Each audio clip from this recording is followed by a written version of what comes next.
Alors bonjour à tous, comme promis, je reviens suite à la dernière vidéo sur le triangle de Karpman. Donc là, cette vidéo, je pense qu'elle va durer au moins plus d'1 heure, puisque ce que je vais vous donner ici, c'est ce que je donnais aux demandeurs d'emploi quand je les accompagnais dans leurs projets professionnels. Cet outil-là, vous allez voir, hein, on va partir du triangle de Karpman, et les deux autres triangles sont issus de ma propre réflexion personnelle que j'ai moi-même utilisée dans mon propre parcours et que j'ai vu des résultats positifs aussi, non seulement sur moi, mais aussi sur les demandeurs d'emploi. C'est quelque chose donc que je donne. Pourquoi je le donne sans forcément demander une rétribution derrière? Eh bien tout simplement parce que je suis persuadée que si nous étions de plus en plus à travailler sur nous-mêmes, sur ce triangle de Karpman que nous avons tous en nous tous, à un moment donné, il faut arrêter de se mentir à soi-même, il faut vraiment se regarder honnêtement et faire face à la vérité qui est en nous, mais que parfois, bah voilà, il est difficile d'accepter, ce que je peux comprendre. Mais là, au vu de ce qu'est devenue l'humanité, je pense que nous avons tout intérêt à réaliser un travail individuel, chacun, pour changer le visage de l'humanité, pour que l'humanité devienne meilleure. Surtout en ce moment, quand je vois qu'elle n'est pas loin de vaciller de nouveau à répéter le schéma répétitif qu'elle connaît depuis les temps anciens, en fait. Hein, on voit bien que l'humanité ne fait que répéter l'histoire, d'accord? Et quand on regarde cette histoire, eh bien, nous voyons ce triangle de Karpman. Je vais prendre l'exemple de Jeanne d'Arc, par exemple. Jeanne d'Arc, elle est arrivée en guerrière, en héroïne, face au bourreau persécuteur qui était l'Angleterre. Elle en avait peut-être marre de sa condition de victime, je ne sais pas, mais bon voilà, elle est arrivée en combattante face au bourreau de l'Angleterre. Qu'est-ce qui s'en est suivi derrière? Il s'en est suivi que elle a basculé elle-même de rôle de victime en rôle de sauveuse, et que du rôle de sauveuse, eh bien, elle est basculée en rôle de persécutrice bourreau. Parce qu'elle a combattu elle a combattu un bourreau, et en le combattant, elle est devenue à l'image même de ce qu'elle combattait. Elle a tué des gens innocents, mais pas que des gens innocents. Elle a tué aussi des personnes qui étaient vraiment d'une violence extrême, et elle est devenue cette même violence à un moment donné. Voilà. Donc ici, on voit bien derrière ce que alimente ce triangle de Karpman. Il alimente uniquement de la violence. C'est un triangle de jeu relationnel toxique et qui amène des relations toxiques et dysfonctionnelles. Donc là, je vais basculer du coup en podcast, puisque ça va être plus simple pour moi de vous expliquer ces différents triangles. L'idée, c'est comment... alors déjà, l'idée, c'est de savoir ce qu'est ce triangle de Karpman, parce qu'en fait, il est très peu connu. Et ceux qui le connaissent, eh bien, ne le comprennent pas forcément. Donc là, le but, c'est déjà, dans un premier temps, on va voir ce qu'est le triangle de Karpman. Ensuite, ça va être de pouvoir l'identifier, ce triangle de Karpman. Après, une fois qu'on l'a identifié, c'est bien de prendre conscience dans quelle situation et face à quelle personne il nous arrive de basculer dans ce triangle. C'est bien aussi de prendre conscience qu'avec nous-mêmes, nous pouvons être dans ce relationnel toxique. Et puis, derrière, si je ne donne pas des outils de comment s'en sortir, eh bien, ça ne changera pas le schmilblick. Hein. Donc, il faut bien que, voilà, on aille plus loin. Et donc, la deuxième étape, ça sera un autre triangle. Hein, vous verrez, ce sont 3 triangles qui vont se succéder. Donc voilà, on verra les 2 autres triangles. L'autre triangle que j'ai nommé le triangle de l'amour de soi, mais qui aurait pu aussi porter le nom des piliers de soi. Et puis le dernier, ce sera le triangle du souverain. Donc voilà. Donc je vous laisse découvrir tout ceci. Je vous invite à écouter cette vidéo à votre rythme en fait. Hein. N'hésitez pas à couper, à faire des pauses. et à l'écouter même plusieurs fois, je sais pas, enfin bref, cheminez avec cette vidéo et vous apprendrez beaucoup de choses sur vous-même. L'idée, c'est d'éviter de se culpabiliser. Ça ne sert à rien de se culpabiliser si ce n'est que vous allez envenimer davantage le mal qui est en vous. Quand vous prenez conscience, oh, ouais, face à cette personne, il m'arrive effectivement d'être dans ce rôle de victime ou d'être dans ce rôle de persécuteur, bourreau. Oh là là, oh là là. Et bien, si vous culpabilisez derrière, ça va faire qu'envenimer les choses. Donc là, le conseil que j'aurais à vous donner, c'est de faire face à ce qui est OK. C'est de vous dire, ah ouais, il m'arrive effectivement d'être dans ce rôle-là. Mais après, c'est de vous retrousser les manches et de vous dire, bah ok, je l'accepte, mais derrière, qu'est-ce que je vais mettre en place pour changer la donne? Qu'est-ce que je vais mettre en place pour ne plus tomber dans ce piège qui est ce rôle de victime ou qui est ce rôle de bourreau persécuteur ou qui est ce rôle de sauveur? Derrière aussi, ça va être, du coup, à un moment donné, vous allez voir qu'il y a une source mère ou plusieurs sources qui auront été à l'origine de cette mise en place de jeux d'acteurs, puisque voilà, ça peut être vu comme des jeux d'acteurs. Vous êtes dans une scène et le jeu ici qui se joue, c'est le triangle de Cartman avec 3 rôles qui peuvent être joués simultanément ou les uns derrière les autres.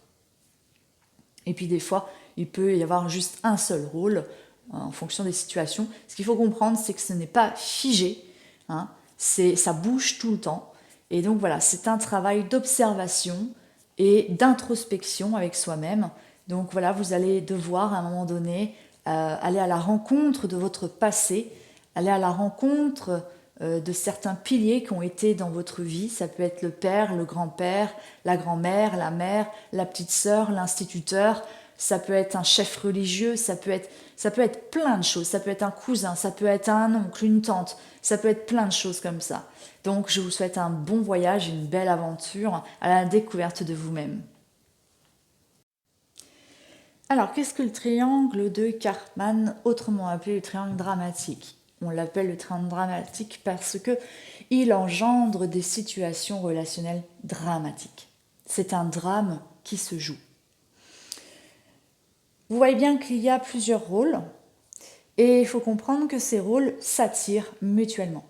Donc par exemple, ici, si je joue le rôle de victime sans réellement être une victime, je ne parle pas effectivement des viols ou des femmes battues, où là il y a véritablement un état de fait qui fait que la personne est réellement une victime. Quand on parle de rôle, c'est un rôle sociétal, un rôle que nous jouons pour attirer la tendresse des autres, l'affection des autres. Souvent aussi, c'est quand on est en recherche de reconnaissance ou tout simplement d'amour, eh bien on va se mettre à jouer un rôle en se mettant des masques sur notre visage.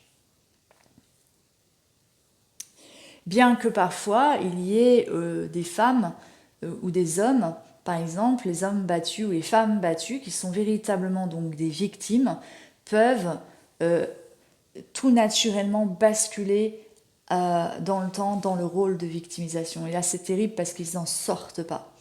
C'est quand ils se font trop happer par la situation qu'ils vont basculer petit à petit dans ce rôle, parce qu'ils vont voir qu'au final, en étant une victime, eh bien, ils attirent la compassion, ils attirent l'amour, la reconnaissance, du moins la vision qu'ils en ont, et ça leur va très très bien. Bah oui, parce qu'une victime, c'est facile d'aimer une victime en fait. Donc il y a beaucoup de gens qui vont jouer ce rôle de victime dans l'espoir d'attirer à eux l'affection dont ils manquent. Ceux qui souffrent d'une carence affective vont jouer ce rôle de victime assez régulièrement. Et par exemple, je suis sûre que nous avons tous dans notre entourage connaissance d'une personne ou même de plusieurs personnes qui parlent de leur vie et qui, en parlant de leur vie, sont très négatifs Et puis voilà, c'est comme si il y avait toute la misère du monde qui leur tombait toujours dessus. Ces gens qui font que dire, ah, voilà, j'ai jamais de bol moi dans ma vie, alors que toi, voilà, toi t'as toujours réussi, t'es forte, t'es machin, gna gna gna. Donc là, on vous met sur un piédestal assez élevé, et cette personne-là, elle va se mettre en infériorité par rapport à nous. Et voilà, elle va dire, ah, mais qu'est-ce que j'ai fait au bon Dieu pour mériter tout ceci, enfin voilà, toujours un discours négatif. Et bah, qu'est-ce que vous ressentez face à ces personnes-là la plupart du temps? Alors au début, on est gentil, voilà, on dit oh, ma pauvre, machin, gna gna gna. Et puis après, bah, ça peut attirer le sauveur qui est en nous. Si on a ce rôle-là en nous, ça peut attirer le sauveur. Oh là là, la personne là, elle souffre, je ne supporte pas sa souffrance. Et ça, c'est inconscient, bien sûr. Je ne supporte pas sa souffrance et donc, eh bien, je vais chercher à la sauver pour plus qu'elle ne souffre. Comme ça, si elle ne souffre plus, eh bien, moi, je ne suis plus gênée par sa souffrance. Voilà ce qui va piloter le sauveur. Voilà ce qui va appeler le sauveur en nous et qui va le piloter. Et c'est comme ça que nous nous faisons gouverner par le sauveur qui est en nous. Pourquoi? Parce que aussi le rôle de victime, nous le jouons peut-être aussi parfois, et donc nous identifions à travers le rôle qu'est en train de jouer cette personne face à nous, de victime, et parce que nous allons nous identifier aussi dans ce rôle de victime, eh bien nous allons vouloir la sauver, afin de nous sauver nous-mêmes aussi, ça peut être ça. Mais dans le fond, de manière inconsciente, eh bien, c'est parce que la souffrance, eh bien, nous horripile. Nous ne supportons pas la souffrance et donc, parce que nous ne la supportons pas, nous cherchons à la supprimer. Et c'est en voulant la supprimer qu'on va basculer dans le rôle de persécuteur bourreau. Le persécuteur bourreau qui croit tout savoir mieux que tout le monde, qui croit avoir raison, qui croit savoir mieux que nous-mêmes ce qui serait le mieux pour nous, en fait. Voilà, et c'est une personne qui va se mettre à dominer l'autre. Donc ici, la posture, elle va être d'une supériorité assez extrême, d'accord?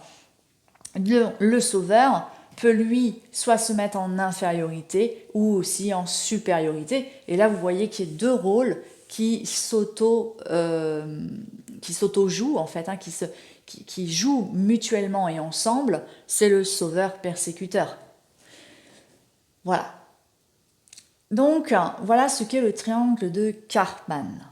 Donc, comment on se sort de ce triangle? Eh bien, ça va être donc du coup de partir à la découverte de soi. Donc je m'excuse de mes moyens rudimentaires. Voilà, je ne suis pas trop informatique, donc ouais, j'arrive pas trop bien à le faire par PowerPoint et tout ça. Mais je suis en train de le faire pour pouvoir faire des zooms. Mais ça me demande des efforts, parce que j'aime pas, voilà, comme dit, j'aime pas l'informatique, ça me saoule. Donc, voilà. Je pensais que vous verriez mieux que ça rend pas top. Bon, c'est pas grave. Donc voilà, donc c'est le triangle de l'amour de soi, comme je l'ai appelé, mais il aurait pu très bien aussi s'appeler le triangle des piliers de soi. Donc, comment partir à la découverte de soi? Eh bien, grâce à ce triangle qui est le triangle de l'amour de soi. Donc, les piliers de l'amour de soi, il y a 3 piliers, ça va être l'estime de soi. L'estime de soi qui est l'un des piliers donc de l'amour de soi. Le deuxième, ça va être la confiance en soi. Sur ces 2 piliers repose l'image de soi. Donc là, vous avez déjà une première montagne, donc une première randonnée. On va dire que cette petite montagne, elle fait aller 1200 mètres, quoi, mettons. Et puis, donc là, vous partez déjà dans une petite randonnée. Et une fois que vous avez atteint le sommet, donc l'image de soi, eh bien là, vous allez voir tout de suite derrière une autre montagne qui sera un peu plus élevée et qui sera celle-ci, l'amour de soi. Ce qui veut dire que vous allez devoir travailler avec ces 3 piliers jusqu'à atteindre l'amour de votre être. Ce n'est pas de l'égocentrisme que d'apprendre à s'aimer soi-même. Jésus a dit « Aimez-vous les uns les autres. Aimez-vous. Aimez votre prochain comme vous vous aimez. » Si vous ne vous aimez pas, vous aimerez votre prochain de la même manière que vous ne vous aimez pas. C'est ce qui va créer le triangle de Karpman. Donc, ces triangles se manifestent parce que nous ne nous aimons pas. Et ça donne lieu à des guerres parce que nous ne nous aimons pas. Et c'est ce qui explique aujourd'hui tous les conflits qui existent dans ce monde. Des conflits au niveau famille, ou au niveau amical, ou au niveau professionnel, sont le reflet un peu moins grave que de ce qui se passe quand il y a des guerres. Mais les guerres, c'est ni plus ni moins un problème aussi d'amour. Je n'aime pas les musulmans parce qu'ils sont différents de moi. Donc je n'aime pas cette personne et aussi parce que je ne m'aime pas. Je ne m'aime pas. Donc si je ne m'aime pas, comment je peux aimer l'autre avec ses différences? C'est compliqué. Parce que est-ce que moi j'aime mes différences aussi? Est-ce que moi j'aime ce qui me différencie des autres? Est-ce que j'aime le fait de ne pas rentrer dans toutes les cases? Ou est-ce que j'ai honte? Est-ce que je me sens coupable aussi, parfois, de ne pas pouvoir rentrer dans toutes les cases, comme mon voisin, par exemple? Et c'est là que va arriver la jalousie, et c'est là que va arriver la comparaison avec les autres, parce que derrière, il y a peut-être l'esprit de compétition aussi. Hein. Il peut y avoir plein de choses comme ça. Et puis il peut y en avoir d'autres auxquelles je ne pense pas de suite, mais vous voyez bien l'idée. Donc, bien la première des bases, c'est d'apprendre à s'aimer pour pouvoir aimer son prochain. Et puis aussi, si je veux pouvoir être là pour prendre soin de mes enfants, ou de mes petits-enfants, ou de mon mari, ou de ma femme, ou que sais-je encore, ou même de mes amis, et ainsi de suite, eh bien, j'ai besoin d'être dans une bonne santé physique, mais aussi dans une bonne santé mentale. Et donc, du coup, j'ai besoin d'apprendre à m'aimer pour pouvoir être en capacité d'être là pour ceux que j'aime. Sinon, si je n'apprends pas ce qu'est l'amour de soi, je vais très vite être en mauvaise santé. Et si je suis en mauvaise santé, eh bien, je ne peux plus être là pour personne. Donc, il faut d'abord que je sois présent pour moi pour pouvoir l'être pour les autres. Si je ne suis pas présent pour moi, je ne peux pas être présent pour les autres. C'est comme ça. Voilà, on peut expérimenter en disant ce qu'elle dit celle-là, elle nous fait chier, ça m'intéresse pas.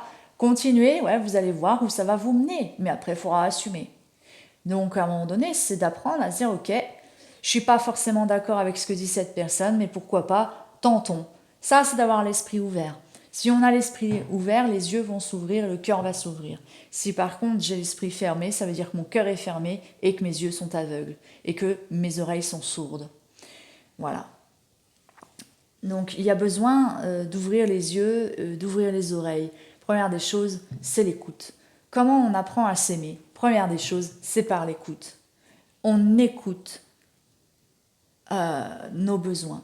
C'est d'écouter nos besoins puisque l'être humain est fait de besoins par nature. On est fait ainsi. On est ainsi fait. On a besoin d'eau et de nourriture et d'air pour vivre. Donc nous sommes des êtres relationnels, mais qui ont des besoins. Donc si nous n'écoutons pas ces besoins, eh bien, nous ne nous écoutons pas. Et donc là, déjà, c'est la base du fait que nous ne nous aimons pas. Parce que si j'écoute pas mes besoins, ça veut dire que je n'aime pas mon être. C'est comme une plante, voyez. Vous mettez une graine dans le sol. La graine, elle a besoin de quoi pour éclore? Elle a besoin de soleil, et elle a besoin d'eau, et elle a besoin des nutriments de la terre. Si je suis un bon gardien de cette plante, eh bien, je vais l'arroser, ce dont elle a besoin. Si je l'arrose de trop, elle va pourrir. Si je l'arrose pas du tout, elle mourra parce que la terre ne sera pas assez fertile pour qu'elle puisse s'élever. Donc, c'est la même chose pour nous. Imaginons que nous sommes des plantes, d'accord? Est-ce que je prends soin de moi? Moi, j'ai observé une chose, c'est que j'ai pris conscience depuis quelque temps déjà, mais j'arrive pas à endiguer le truc, que je donnais autant à boire à mes plantes que je me donne à boire à moi-même. Et comme je suis un dromadaire, je ne bois pas beaucoup, je vous laisse imaginer ce que c'est. Donc chez moi, les seules plantes qui arrivent à résister, c'est les orchidées par exemple, qui n'ont pas besoin de beaucoup d'eau.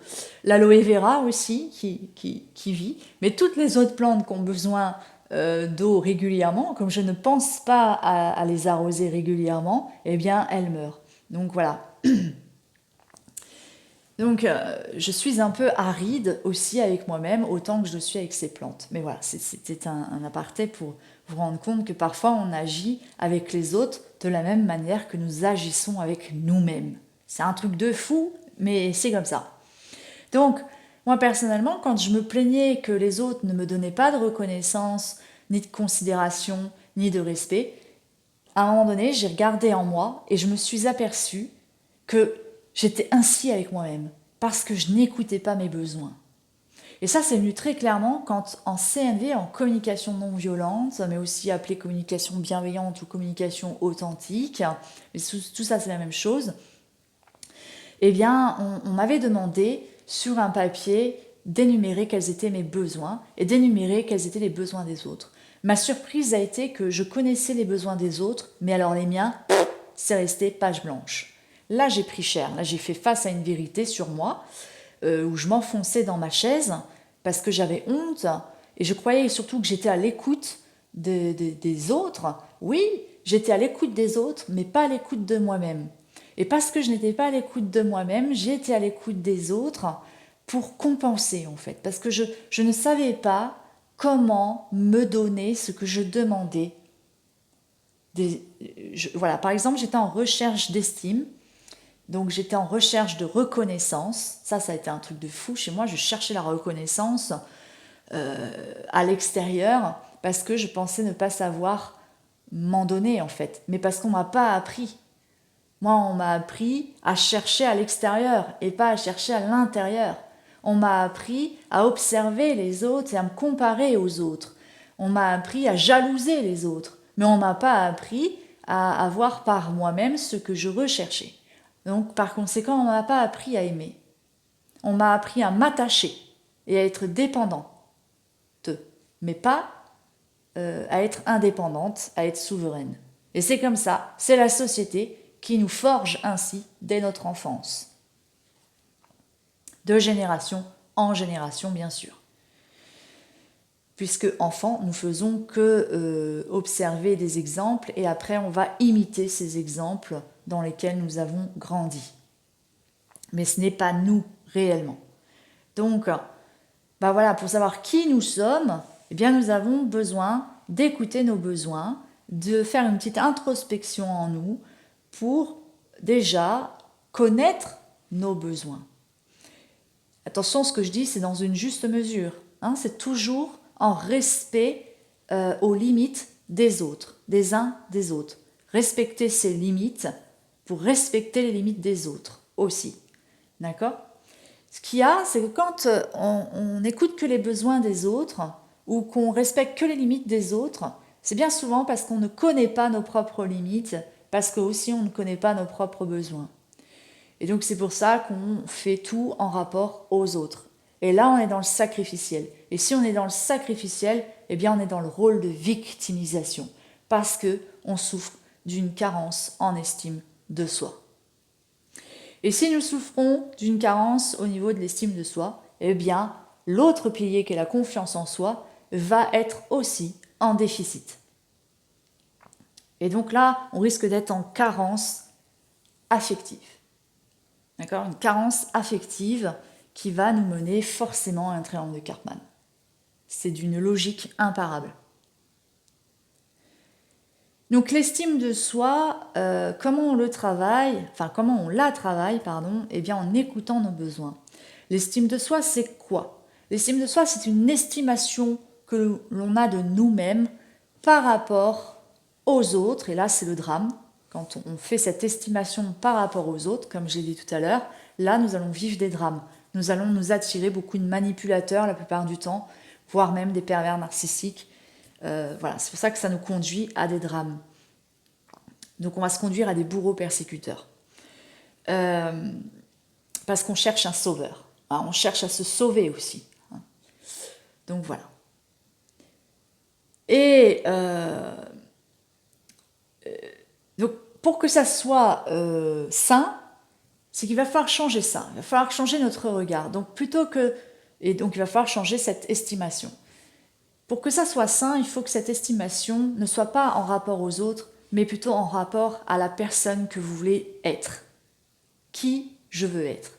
Mais pour répondre à cette question, il faut d'abord savoir qui je suis. Donc, pour savoir qui je suis, là, j'ai besoin d'avoir confiance en moi. Si je n'ai pas confiance en moi, ça va être compliqué. Pourquoi? Parce que la confiance en soi, c'est la connaissance de soi. Ils ont la même racine, hein, pour pas se tromper.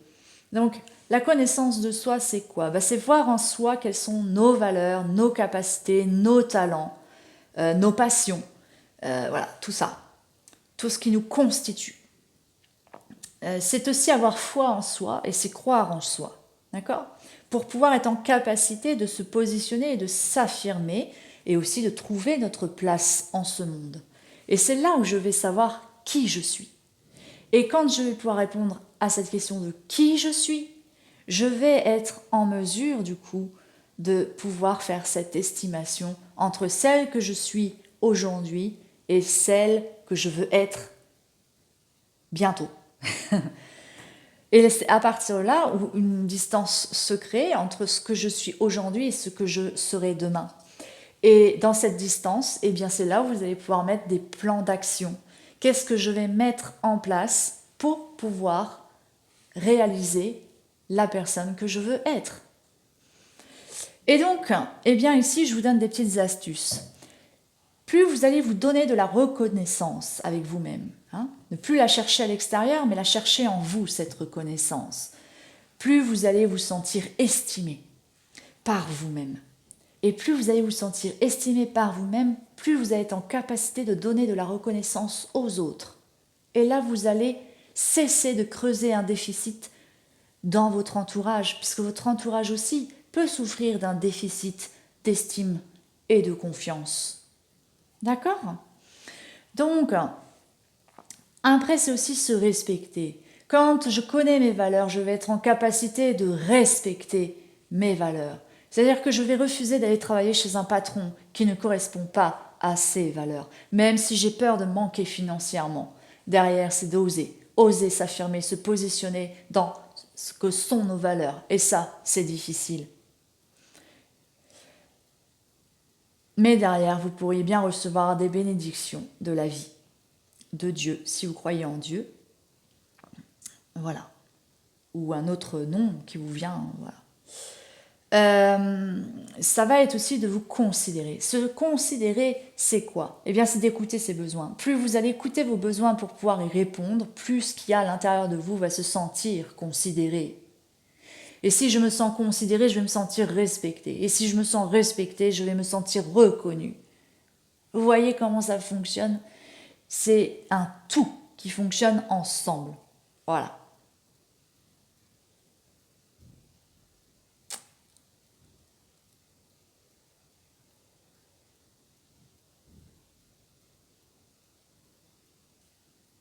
Aussi, écouter ses besoins pour être en mesure d'y répondre et de les assouvir, eh ben ça contribue aussi à la connaissance de soi. Donc vous voyez bien ici que c'est recto verso. Ça, ce qui va dans un sens va dans l'autre, c'est intrinsèquement relié.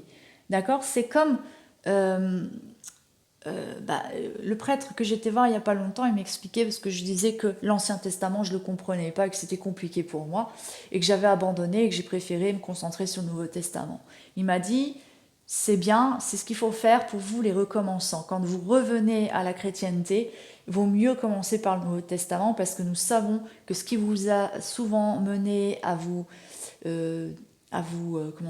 éloigner de la religion, c'est l'Ancien Testament. Et donc il m'expliquait, pour comprendre l'Ancien Testament, il y a besoin du Nouveau Testament.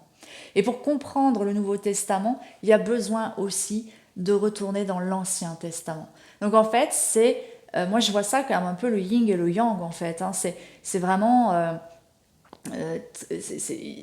ça va dans un sens, puis il faut revenir dans l'autre sens, puis voilà, c'est des allers-retours continuels qui nous font évoluer en fait.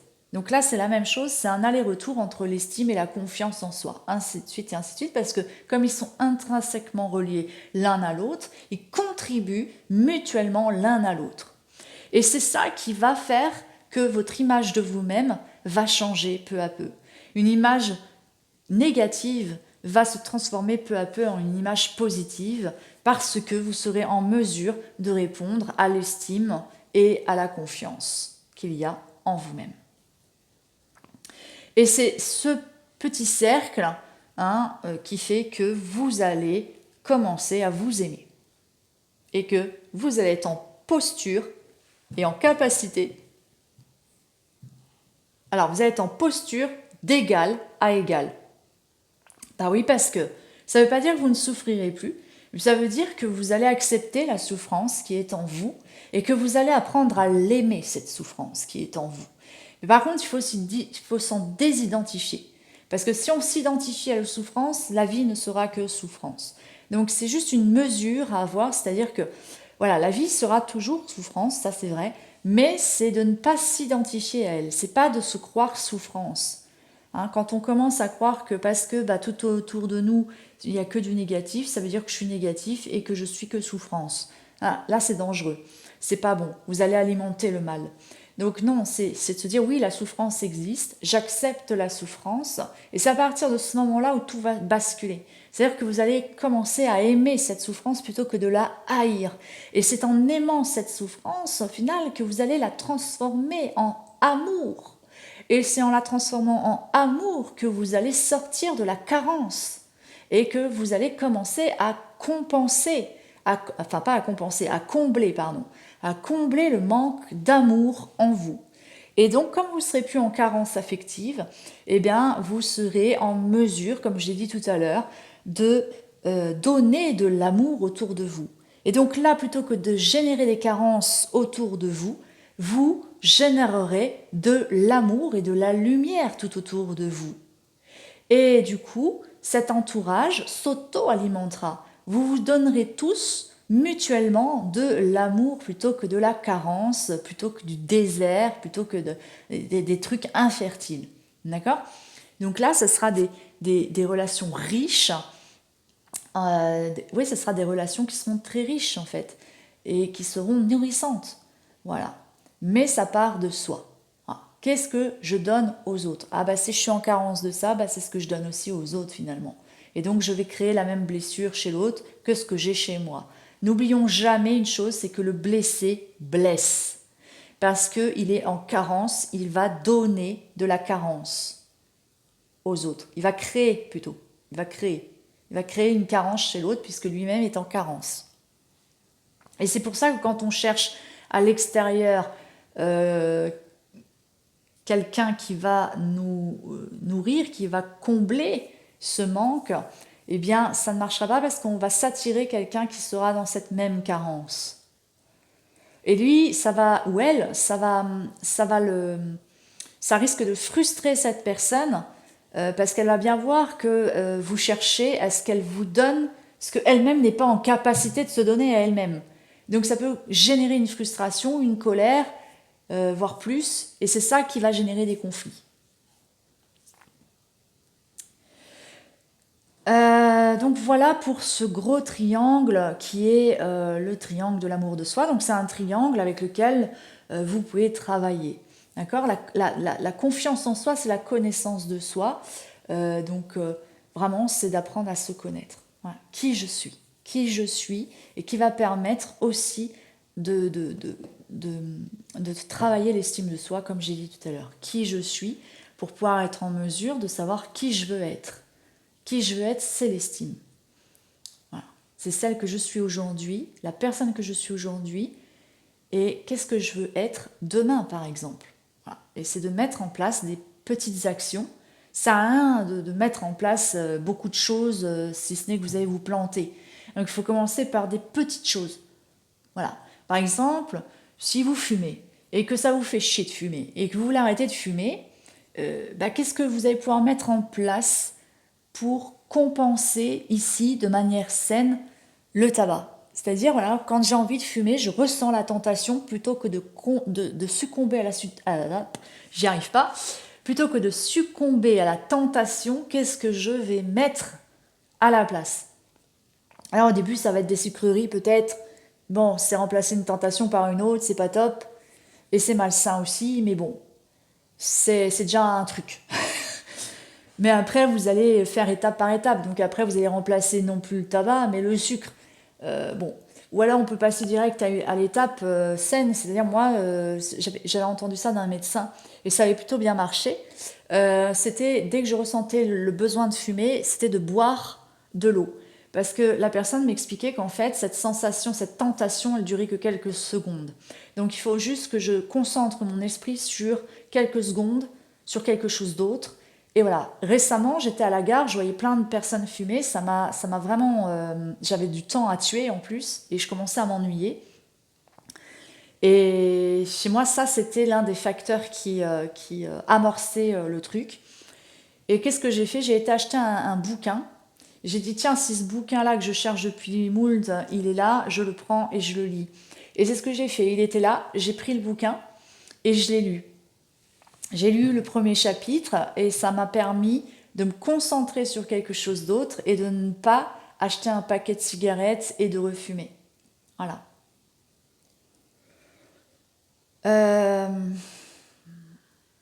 Alors en fait, je fonctionne comme ça maintenant pour pratiquement toutes les tentations. J'adore les chips, par exemple. Bon, là, j'en ai racheté, mais je les avais encore pas mangés. Donc, j'ai trouvé des parades. Par exemple, je m'achète des olives. C'est salé, j'aime bien, mais bon, c'est quand même moins nocif que des chips. Vous voyez Ou j'aime bien le samouré, donc je me fais des petites tranches de pain avec du samouré aussi, plutôt que de manger des chips, des choses comme ça, quand j'ai envie de grignoter. Voilà, j'ai pas encore endigué le grignotage, mais j'endigue voilà, petit à petit. Donc il faut y aller petit à petit. Si on veut y aller trop fortement, c'est le meilleur moyen pour se casser la gueule. Trop fortement, ça serait de vouloir arrêter le tabac du jour au lendemain, par exemple. Y en a qui arrivent, et ceux-là, je les applaudis. Mais voilà, c'est quand même violent. Violent pour le corps, violent pour tout. Il faut y aller étape par étape.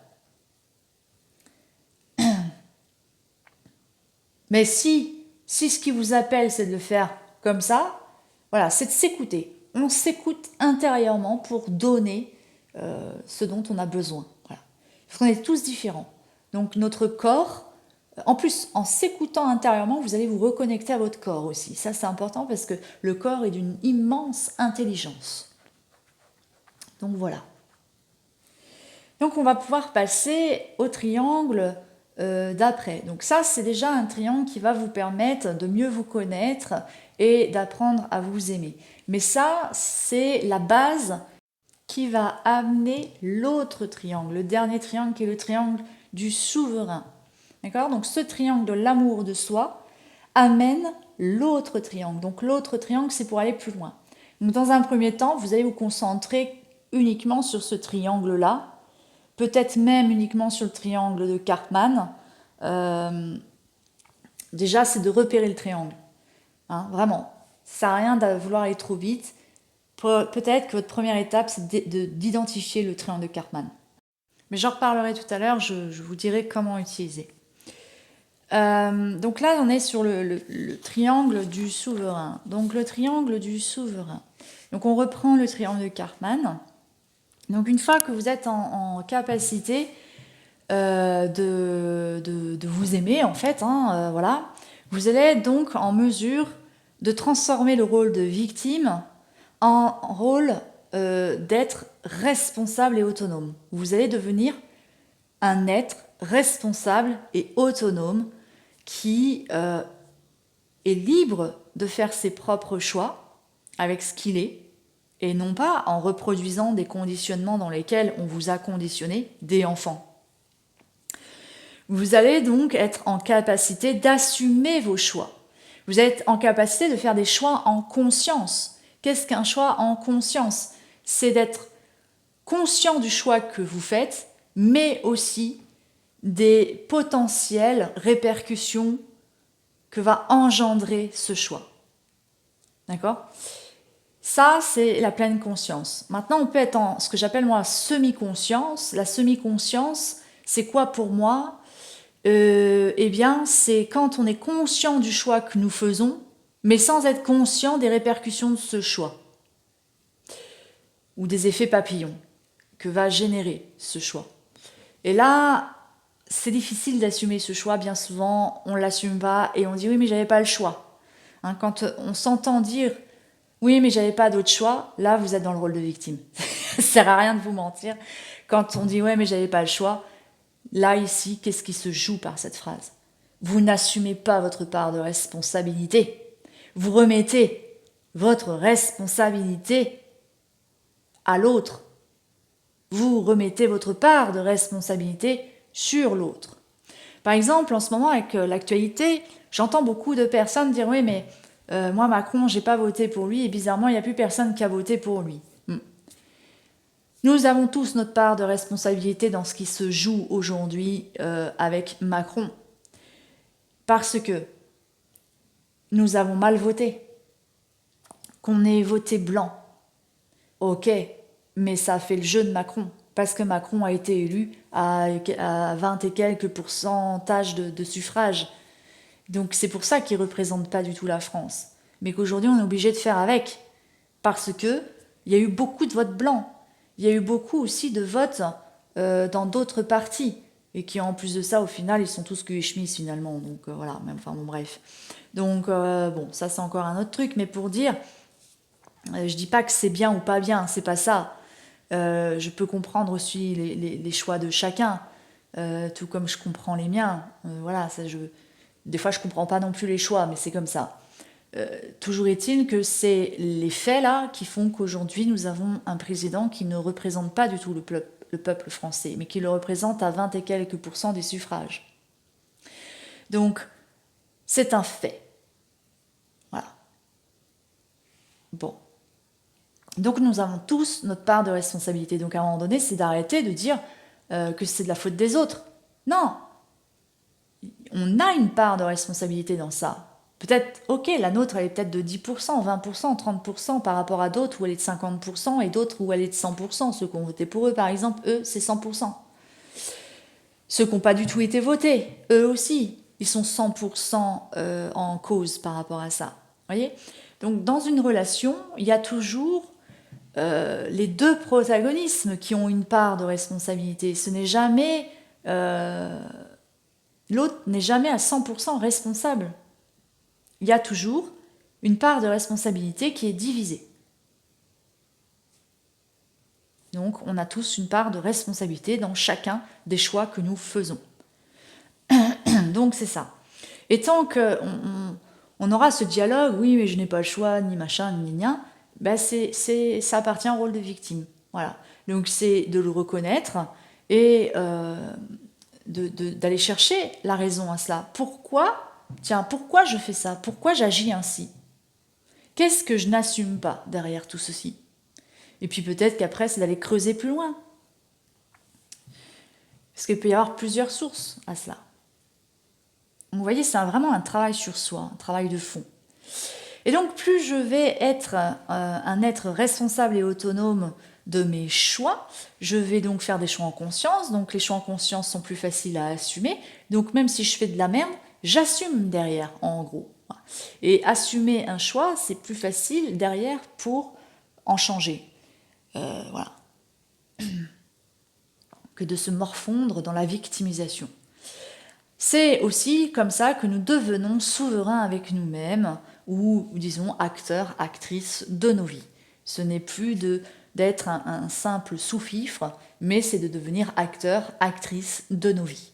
C'est nous qui sommes maîtres à bord, c'est nous qui sommes le gouverneur de notre être. C'est pas Pierre-Paul Jacques, c'est pas à une autorité extérieure d'être aux commandes de qui nous sommes. Sinon, là encore une fois, on va s'attirer des manipulateurs, des bourreaux persécuteurs.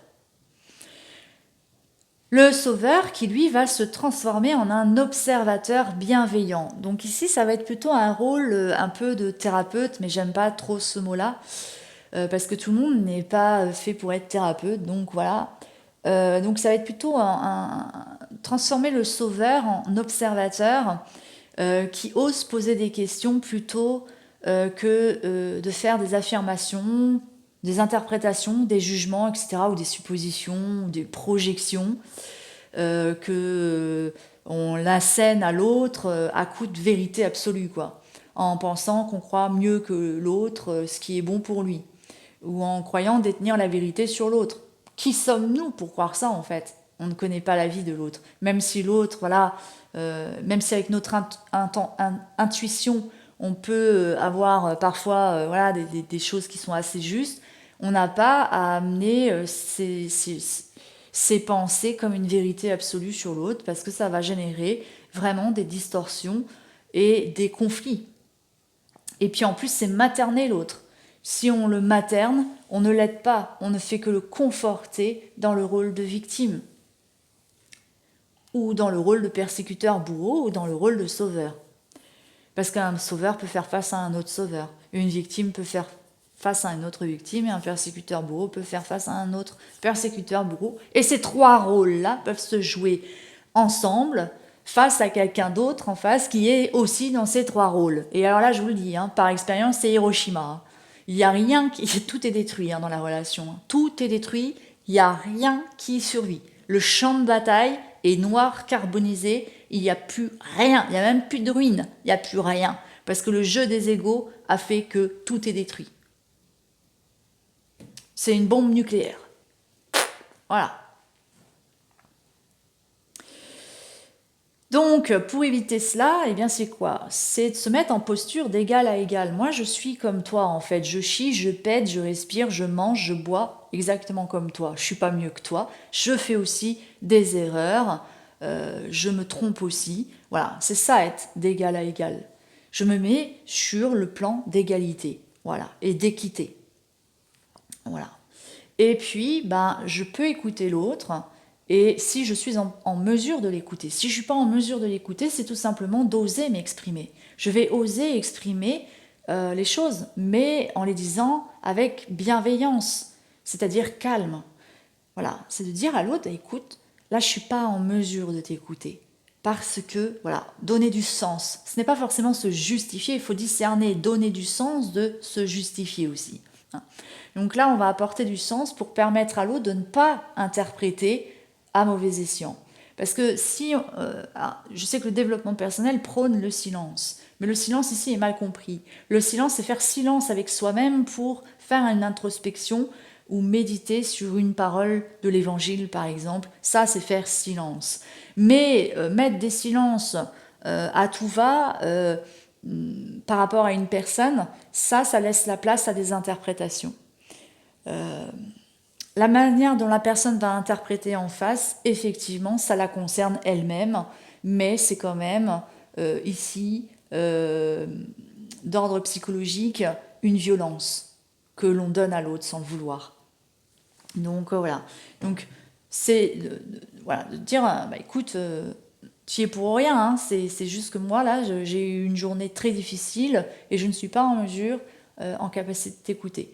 Alors, ce que je t'invite à faire, par contre, c'est est-ce que tu veux bien qu'on en reparle plus tard, quand je me sentirai en capacité de t'écouter. Voilà.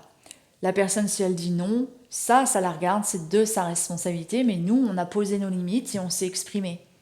L'autre, en face, elle est libre d'accueillir ceci comme elle le veut, de respecter nos limites ou pas. Si elle ne les respecte pas, c'est à nous de recadrer de nouveau la limite. Si la personne en face ne respecte toujours pas cette limite, bon, ben, à un moment donné, il y a un choix à faire. Mais c'est, vous voyez là, la nuance, c'est que chacun ici est responsable de ses choix et de ses actes, puisqu'un choix amène un acte. Donc, c'est d'écouter l'autre quand je suis en capacité d'écouter l'autre, et sinon, c'est de m'exprimer calmement, sans agacement, sans s'énerver non plus, sauf que des fois, bah, hein, si l'autre ne respecte pas nos limites et que ça fait déjà 3-4 fois qu'on lui dit, qu'on recadre, oui, là, à un moment donné, il peut y avoir un agacement, hein, mais c'est l'autre qui l'aura cherché à ce niveau-là. Et là, c'est une baffe qui se prend en pleine tronche, verbalement. Ok, on est humain aussi, hein, on n'est pas non plus des bouddhas ou quoi ou qu'est-ce. Bon. On apprend petit à petit. Mais déjà, d'arriver à faire ça, ça serait déjà bien mieux que tout de suite gueuler sur la personne. Ah, tu me fais chier, machin, en plus, tu vas encore me raconter de la merde, moi, ça m'intéresse pas, Vous voyez, là, ce sera conflit direct. Quand on est en posture d'écoute, derrière, ça va être de poser des questions, d'amener la personne à se questionner, plutôt que d'amener des affirmations. Voilà, c'est simple. Comme ça. Dit sur le papier, ça a l'air simple. Mais quand on est gouverné par le sauveur, par expérience, c'est pas simple. Parce qu'il y a un discernement à faire entre ce que l'autre est capable d'entendre, de ce qu'il n'est pas capable, entre ce que je discerne moi, ce que j'entends dans mon intuition aussi, ce que je vois de la personne et tout. Est-ce qu'elle est en capacité de l'entendre ou pas? Est-ce qu'elle est est-ce que c'est le moment de lui dire ou pas? Est-ce que machin? Est-ce que waouh, c'est chaud.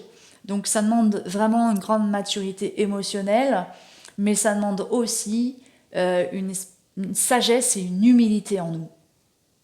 Voilà.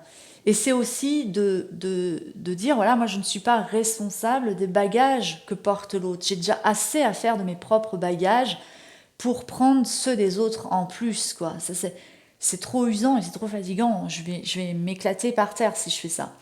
Et ça, c'est de l'ordre du sacrificiel. Donc, on n'est pas là pour porter sur nos épaules les bagages des autres.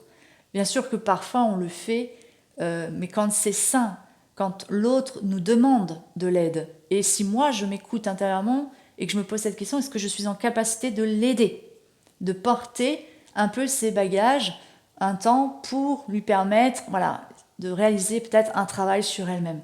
Ok, et là c'est pas la même chose, c'est que là vous contribuez mutuellement à l'évolution de l'un et de l'autre. D'accord? Là, c'est mutuel. C'est pas non réciproque. Là où je dis c'est pas bon, c'est quand vous prenez sur vos épaules les bagages de l'autre, mais que l'autre ne fait rien et qu'il n'y a que vous qui faites. Là, c'est non réciproque. Et c'est là où c'est de l'ordre du sacrificiel et vous allez y laisser vos plumes ici. Parce que l'autre va vous bouffer énergétiquement. Et c'est peut-être même un manipulateur ou une manipulatrice d'ailleurs. Donc voilà, c'est à discerner. Pour discerner, vous avez des signaux. Est-ce que l'autre est dominant? Si c'est un dominant, est-ce qu'il vous respecte ou est-ce qu'il vous maltraite? Comment il vous parle aussi, la manière dont la personne vous parle? Tout ça, c'est des signaux. Après, ouais, beaucoup ne veulent pas les voir, ces signaux. Ça, c'est encore un autre problème. Mais bon, c'est de votre responsabilité.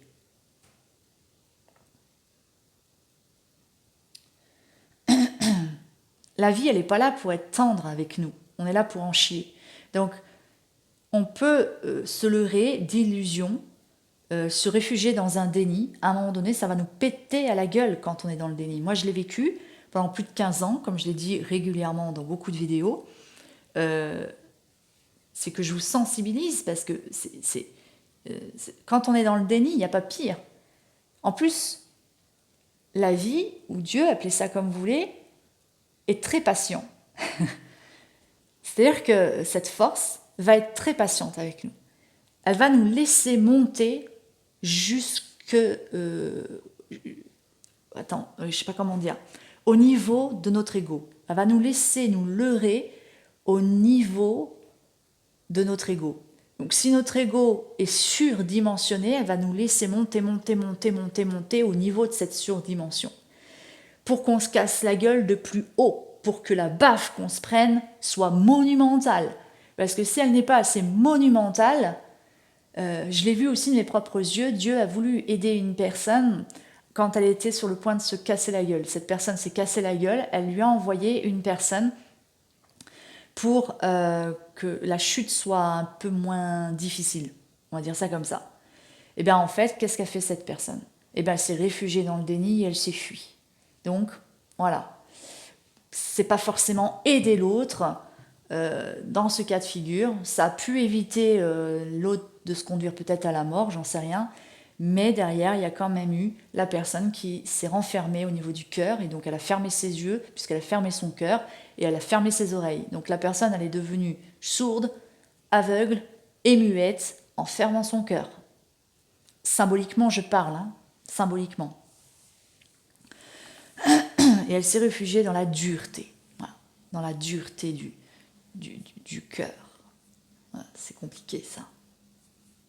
Donc ça, je l'ai vu de mes propres yeux. Et je l'avais moi-même fait d'ailleurs, mais je n'avais pas Je n'avais pas pris conscience même en l'ayant fait. Il a fallu que je le voie à l'extérieur pour prendre conscience, moi. Oui, voilà. Donc j'en étais où? Oui, donc c'est d'oser poser des questions sur l'autre, pour amener l'autre à se poser des questions. Quand quelqu'un vous fait une confession sur, je sais pas moi, ah tu vois, je sais pas pourquoi je suis comme ça, parce que je me rends compte, ouais, que je revis tout le temps les mêmes schémas et je sais pas pourquoi, voilà, qu'est-ce qui fait qu'avec mon époux c'est toujours comme ça je sais pas. Et là vous êtes tenté de dire à cette personne ce que vous voyez extérieurement, mais que elle ne voit pas. Et je pense que quelque part, il y a de fortes chances que vous voyez juste. Mais vous pouvez aussi ne pas voir juste. Vous pouvez vous tromper parce que vous ne voyez pas tout de leur vie à ces gens-là. Donc il y a un risque de vous tromper dans votre analyse, dans vos interprétations, dans vos suppositions. Donc il faut partir de ce principe-là, attention, je peux me tromper. Donc la meilleure des solutions pour ne pas se tromper, c'est soit de poser des questions pour vous assurer que vous voyez juste, et ensuite, c'est d'amener la personne, de la guider à travers des questions que elle pourrait se poser, à trouver par elle-même la réponse à sa question. Donc là, c'est de dire, qu'est-ce qui te fait dire ça en fait? Qu'est-ce qui fait que tu as pris conscience de ça? Qu'est-ce qui s'est passé? Voilà, ok. Ah d'accord, et qu'est-ce que tu en penses de ça? Est-ce que ce serait pas en lien avec ta mère, par exemple? Quand tu étais enfant, rappelle-toi, tu me racontais que tu avais vécu ça. Tu vois pas le parallèle? Est-ce qu'il y a un parallèle?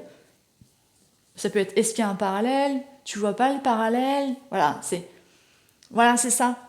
Et là, vous laissez l'autre dans sa responsabilité, dans son autonomie. L'autre a le choix de refuser ça. Elle aura le choix de refuser au même titre que vous, quand on le fait avec vous, vous aurez le choix aussi de ne pas y aller. Parce que la personne, ça lui réveille des peurs et elle ne se sent peut-être pas en capacité de faire face à ses peurs. Parce que derrière, elle ne se sent pas en capacité d'aller face à la blessure qui a généré ces peurs. Et ça se respecte. Si vous êtes dans le respect de vous-même, vous respecterez cette personne. Vous respecterez le fait qu'elle ne soit pas en capacité de. Et donc, vous ne direz plus rien. Et vous serez dans cette patience.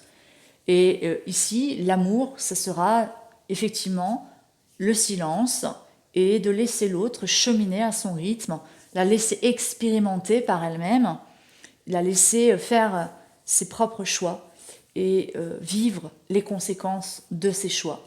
Et tout en vous disant, là, moi, je serai là le jour où elle se cassera la figure et que je serai là pour... voilà, tout est pardonné, tout est machin. Enfin, c'est ça, l'amour. C'est d'être dans la compassion et la patience. C'est la compassion, la patience.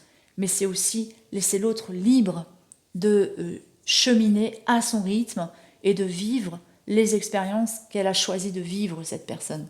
Même si vous voyez qu'elle est en train de se leurrer, de se casser la gueule, ou qu'elle est en train de se conduire à un échec monumental, ce que vous voyez comme échec, l'autre ne le voit peut-être pas comme un échec. On a tous, pour un même mot, on a tous des significations différentes pour un même mot. Ça, c'est aussi à prendre en conscience. Un même mot ne peut pas être interprété de la même manière par Pierre, Paul, Jacques. On a tous des connotations différentes pour un même mot.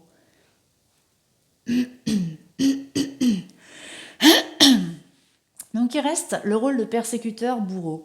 Donc celui-ci, il va se transformer en un challenger qui se lance des défis, qui réalise des efforts, qui ose sortir de sa zone, qui ose prendre des risques mesurés, qui ose se dépasser. Ici, attention, c'est dépasser ses peurs, ses obstacles, et non pas dépasser ses limites. Si on dépasse les limites, il y a de fortes chances qu'on va se mener à un burn-out. D'accord ? C'est de connaître ses limites. Des fois, on veut dépasser nos limites parce qu'on ne les connaît pas. Et c'est comme ça qu'on fait des burn-out. Ceux qui font des burn-out, c'est ceux qui ne savent pas dire non, mais c'est ceux aussi qui ne connaissent pas leurs limites. Ils ne savent pas dire non parce qu'ils ne connaissent pas leurs limites, mais aussi parce qu'ils ne se connaissent pas eux-mêmes. Et c'est pour ça qu'ils ne connaissent pas leurs limites.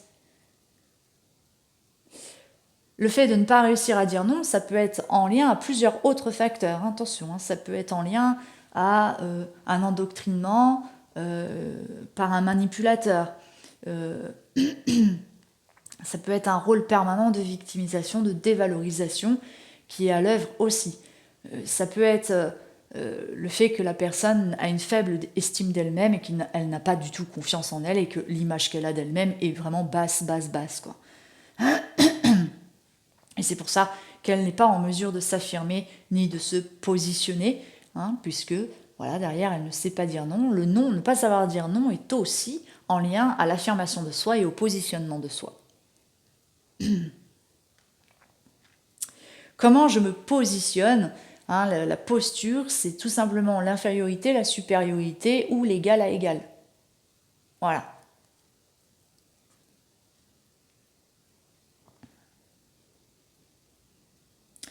Donc, pour être dans ce triangle du souverain, on est dans une posture d'égal à égal. Hein, c'est-à-dire qu'on est égaux. On est différents, mais en tant qu'hommes de cette planète, nous sommes pareils. Nous avons besoin de manger, boire, de respirer. C'est en cela que nous sommes égaux. Nous avons par contre des talents qui nous différencient. Et même si on a un même talent, on ne va pas le vivre ni l'exploiter de la même manière.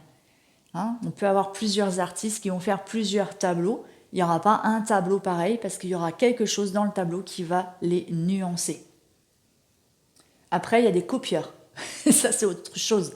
Les artistes, enfin, c'est pas des artistes, mais c'est des personnes qui arrivent à recopier un tableau. Mais même dans une copie, il peut y avoir quand même une petite nuance qu'on fait qu'on voit que c'est une copie. N'oublions pas que le diable copie Dieu.